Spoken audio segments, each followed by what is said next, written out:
Баршаңызға сәлем достар, менің каналыма қош келдіңіздер. Бүгін сіздермен пастаның рецептісімен бөлісетін боламын.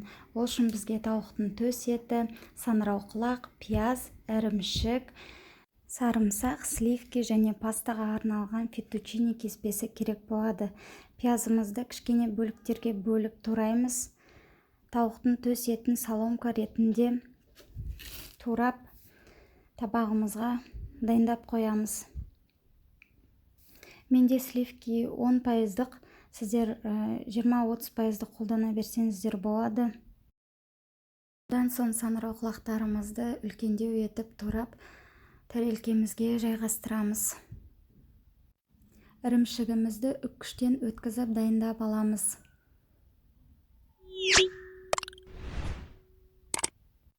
Табамызға май құйып қыздырып аламыз. Пиязымызды салып араластырамыз. Үстіне сарымсақты салып араластырып, саңырауқұлақтарымызды салып қуыратын боламыз. Саңырауқұлақтарды жақсылап қуырып алған соң тауықтың төс етін салып араластырамыз. Жақсылап қуыратын боламыз.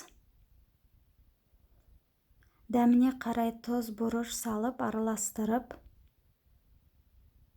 үстіне сливки құямыз.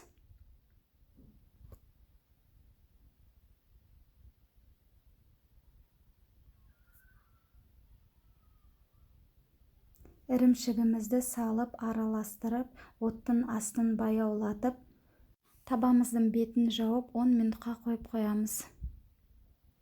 Қайнаған суға кеспемізді салып 10 минут пісіретін боламыз.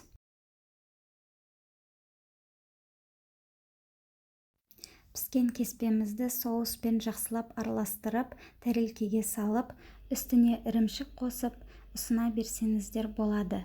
Осымен біздің тағамымыз дайын, өте дәмді, міндетті түрде жасап көріңіздер. Менің каналыма тіркеліп, лайк басып қойыңыздар. Алдағы уақытта әртүрлі рецепттермен бөлісетін боламын. Сіздермен болған Жібек, назарларыңызға рахмет.